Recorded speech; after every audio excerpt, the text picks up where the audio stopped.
lot happening out there. So 2027 is approaching, and as election come, a lot of things will unravel. Of course, things don't just happen. There is always a reason. Guys, I've been thinking about this BABU story, and I don't know whether it is meant to ruin his image, it's meant to bring him down, it's meant to scare him, or whatever it is. Of course, we have known BABU as a very brave soul, but count now as scared fella since the ALAI issue.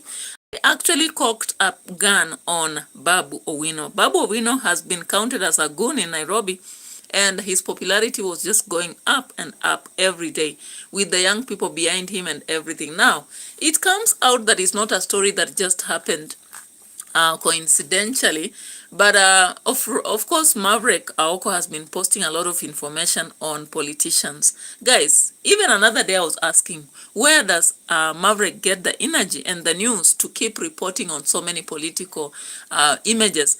And remember, the information Maverick gives on these politicians is either they are sick and she's warning people that they might be out in danger to die or something, or she reveals bedroom matters for many people. And of course, one of them was ALAI. Babu comes now in the picture because ALAI thinks that Babu Owino is giving this information to Maverick Aoko. I don't know. They always say that when it rains, clouds have been shown. And when you see clouds, that is a sign of something. Does it mean that whatever this guy is saying is true? Could it be true that Babu Owino has been revealing information? Or is it one way of actually making other politicians now suspect Babu Owino as the source of information? Where would Babu get in time to begin sharing information with Maverick about politicians?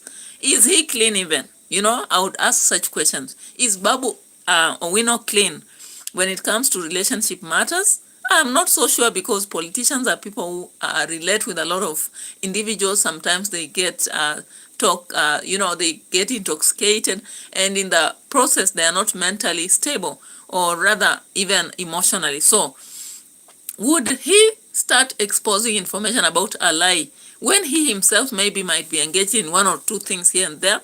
Does it even matter for him to begin exposing such information? I've not seen a politician whose political career has been ruined because of sharing such information. When we look back at Ruto, a lot of information was shared about him. In fact, they indicate that he has another wife or family abroad. Does that really break down his political career? It has not. Of course, Gachagua, the other day, people came up to share that he has another wife again. Did it break him down? No. And we have so many politicians, including those who have already married so many women and exposed them, like the one who has just been buried, Cyrus Jirongo, and talk of the other guy. The other guy was buried. We got about 3 wives, right? The father to the guy from Homa Bay. I'm just missing out on his name, but you can remind me or drop a comment in relation to that. So guys, when I look around all that story or all that information, then I begin to decline or refuse to accept that the beef between Babu Owino and ALAI would be giving information. Maybe there is just something undercover. Let's check on ALAI and see. ALAI has come up with an allegation against Babu, or is it just social media? Sometimes bloggers make views out of very funny allegations. And I just want to prove this to you. Let's go to some information that I saw during the day, and you'll be surprised.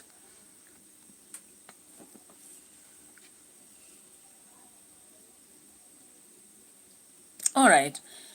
On my history during the day, I watched this video and I was surprised. And again, ODM is scared and they're now calling upon the leaders in ODM to come together. Will they? I really suspect that nothing is going to happen. Although some of you now begin to think I am anti-ODM, I'm not. I'm just dealing with situations as they are. Would I call a spoon a small spade, or a spade a big spoon? I don't think so. A nail is a nail, and we just hit it on the head. All right, so let's forge ahead and see what is happening right here. Robert ALAI has pointed out a gun at Babu Owino, And he's saying things to do with exposure. However, there is another story coming up that is not very good, and we'll be checking on it. So let's check on this as shared earlier. Of course, ALAI had gone to a studio, and what he said about Babu was quite different. He said that Babu stole away his political success of the current Embakasi. So I want us to start from there and look at this in a different lens. Does it mean ALAI has been an enemy of Babu all along? Guys, you normally say there are no permanent political enemies. What about this? I now want you to change your story and tell us that maybe some people don't have permanent political enemies, but there are those who have. Because from this, I suspect ALAI is a permanent enemy of Babu Owino. Let's just see this conversation and convince me otherwise, guys. Drop your comments as we continue. Subscribe to the channel. We are on our journey to 500 subscribers very soon and 1,000 later. So let's hear this. Unajua artist like maybe huwa mnamogopa. No, tunamdharau. Sasa katika ile mikutano ni kama mnamogopa jinsia haraka. Kama kwamba maybe hamtakagi kumpatia nafasi, hamtakagi aongee, hamtakagi maybe you know, hamtakagi nikushangaze. Wacha kushangaza. Wacha nafasi za uongozi kule kamati ya kushangaze.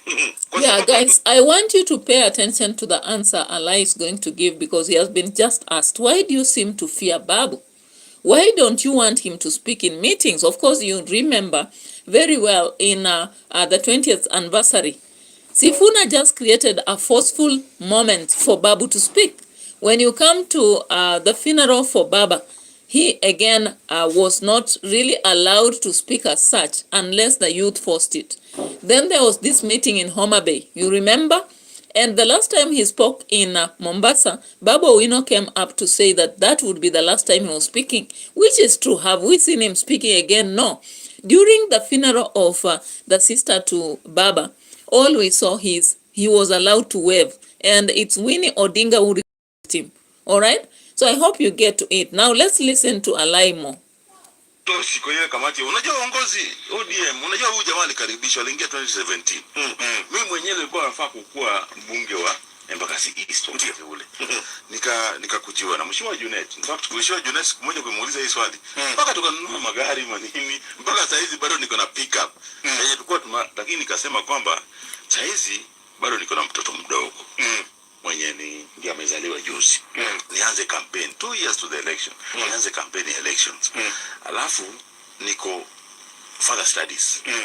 Hapo USIU.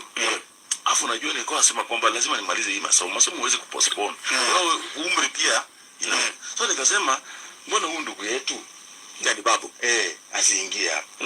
Hakuna chance. Hata hii maneno tunaongea na yeye hapa. Hakuna yenye sijaambia Babu private. So wewe ndio ulimpatia Babu pass kuania.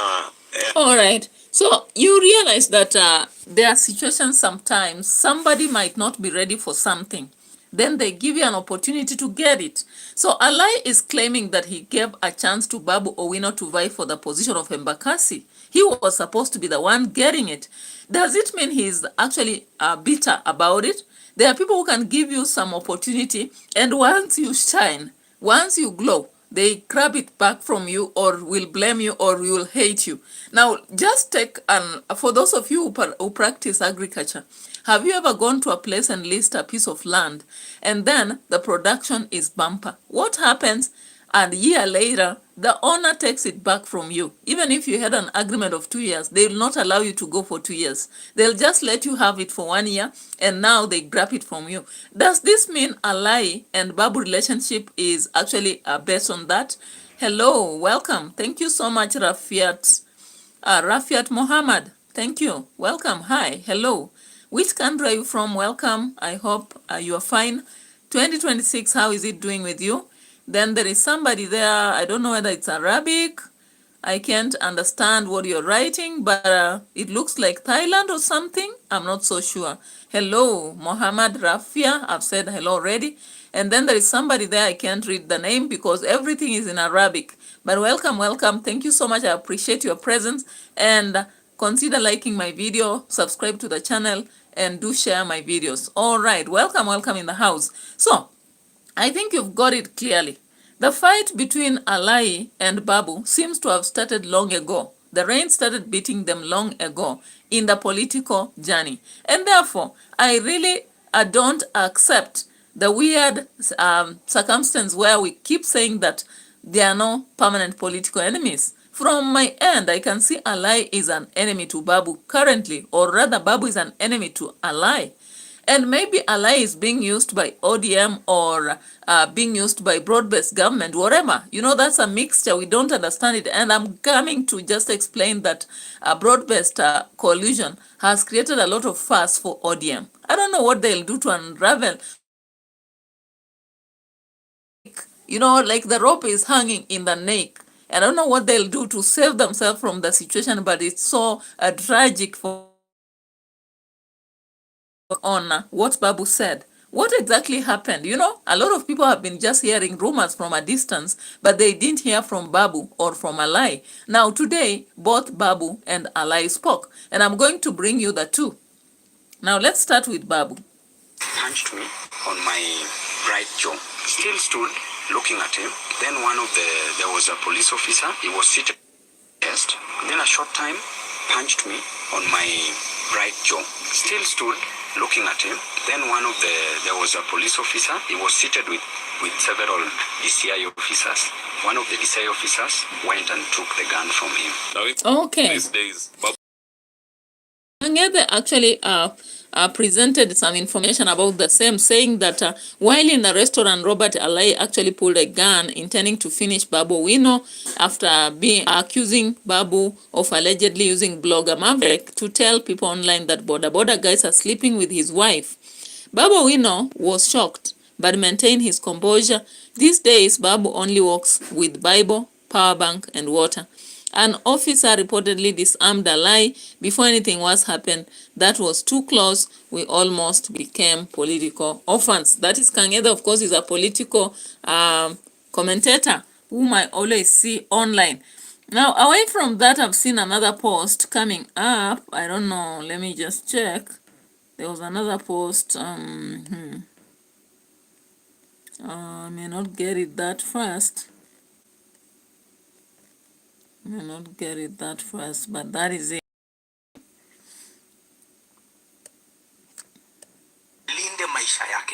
Because men now, after remember, this comes after I told you about the prophecy, right? I don't know whether you remember. You remember this prophecy I told you about? There's a prophecy that happened, and somebody was telling Babu to be careful with his life. Okay. Owino saizi yuko alinde maisha yake because men are after him. Serikali Gush, I don't want to say. Even one of our local preachers issued this warning. Just listening to this. Na mahali Babu Owino saizi yuko alinde maisha yake because men are after. Okay, men are after him. Hapo alimaanisha nini? Si mtu mmoja wala wawili. So I think ALAI's story is just coming up as a cover up, but there is more to the story. Now, of course, as somebody else said, George Diano says, kusongeshewa diameter haikaingi mchezo. A man can never heal. Yesterday, Robert ALAI almost sent the incoming governor straight to Sayuni. One might think it's Babu Owino who participated in beacon shifting, but according to ALAI, since Aoko is Babu's personal aide, he is directly involved in the expose. I totally understand ALAI. Nishaigongewa dem campus na DJ. Nilikuwa naona mwanamme akona dread. Msambwa inaanza kupanda. I hope ALAI will heal soon. Otherwise, he might end up eliminating a lot of boda operators in Kileleshwa. Na anajua ukishasongeshewa beacon haiwezi ni mbaya chesa. Okay? So those very hard matters again to discuss. If that happened, I don't know. Sometimes I ask men not to sleep on job. The reality is that most of people are sleeping on the job, and it might not be right as I'm expressing it to do what women sometimes do when they come to the extreme, but sometimes it just forces them to, because I don't know, the chemistry, you understand it, right? The biology and what have you. But anyway, it is what it is. Now, let's check on what ALAI said, because ALAI also had to speak at some point. I don't know. There's ALAI. I saw some video somewhere. I don't know whether I'll get it. If I don't get it, just save me for that. But the entire thing has actually pushed the leaders from ODM to react and call upon everybody to, relax. Let's see what this meeting brought about. And then we'll be coming back to SIFUNA in an interview. To AI fluent in 2026. We urge the party officials, including Secretary General Senator Edwin Sifuna and the National Assembly Minority Leader, Honorable Junaid Mohammed, to desist from public verbal slurs and return to the table for internal discussions. It's very easy to point fingers at different people. There are those who will point fingers at the President William Samoei Ruto. There are people who will point fingers at retired President Uhuru Kenyatta. That's not the issue. Can we not at least honor Baba and the memory of Baba with some decorum, with some decency, and even giving, just giving credence to the legacy that he held of tolerance and unity as a party? I think let's just repeat. From the right, Senator Catherine Moma. On my immediate right, Dr. Rico. On the extreme left, Honorable Tomo Dege. And our minority whip, Emilio Diam. Leadership of our departed leader, Right Honorable Raila Odinga, that divisive rhetoric has taken over our politics without restraint. Okay, so away from that, let's listen to Kileleshwa MCA and what he said here. Detail for the Christmas holidays and was therefore unaccompanied at the time. According to Owino, the situation escalated after orchestrating a social media attacks against his wife, an allegation the legislator strongly denied. Babu claims he calmly explained that he doesn't know ALAI's wife, that she has never wronged him in any way, and that he has no reason whatsoever to involve innocent family members in politics. The member of parliament alleged that ALAI became aggressive, pushed him, drew a pistol and struck him on the chest and jaw in full view of those present. Owino further claimed glass of water on his face, prompting a crowd to gather. To avoid further confrontation, Owino said he left the premises and reported the matter at Kilimani police station. He has described the episode as part of a wider pattern of intimidation and political hostility directed at him, which he believes were politically motivated. The incident has triggered mixed reactions among Kenyans on social media, with many swift police action. At the time of reporting, ALAI had not responded to the allegations, and police were yet to issue an official statement on the matter.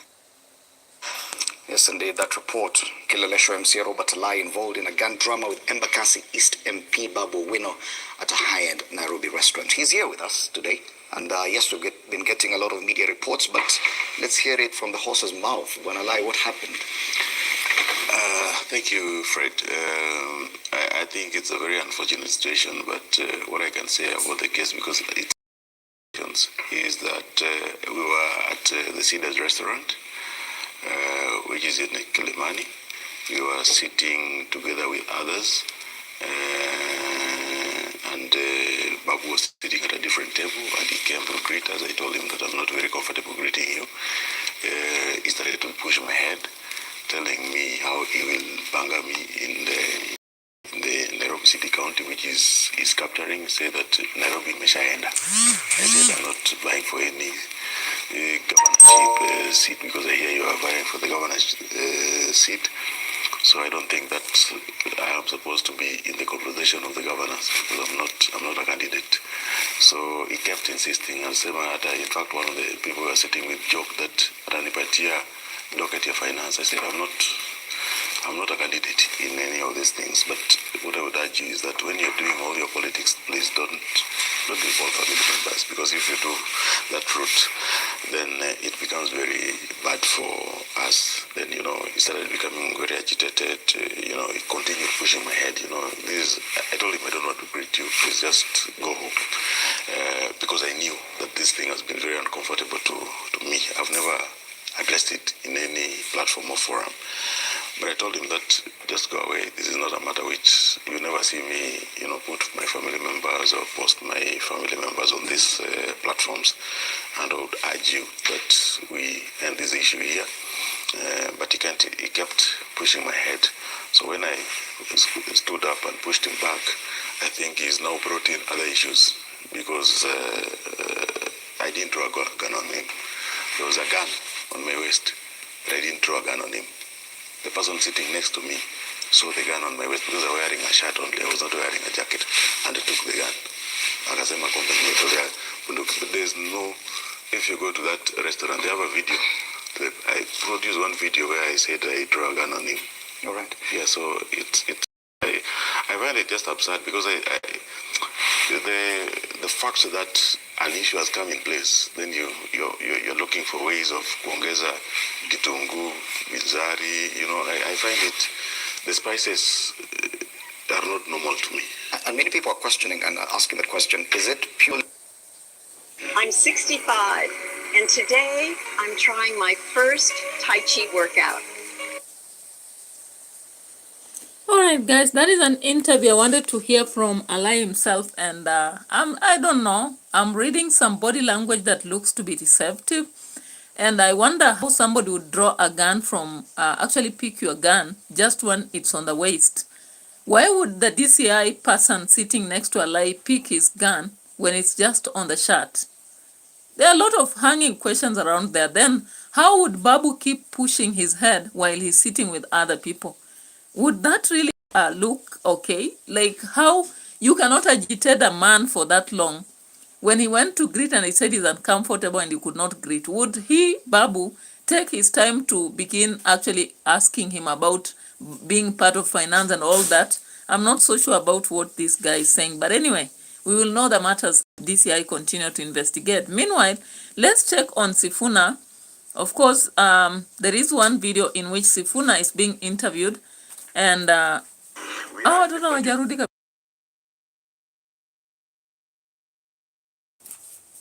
a video in which SIFUNA is talking and sharing aspects around the party.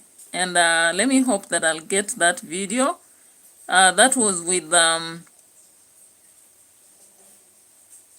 Viona ODM, right? A registered membership of over 5 million people. And when you speak to a majority of those people, there is still belief and trust within the ranks by Kenyans from Auckland. People have been slaving in countries in Eastern Europe. They just want an environment where if they brought their savings home and set up like a small kiosk, nobody will come and take it over.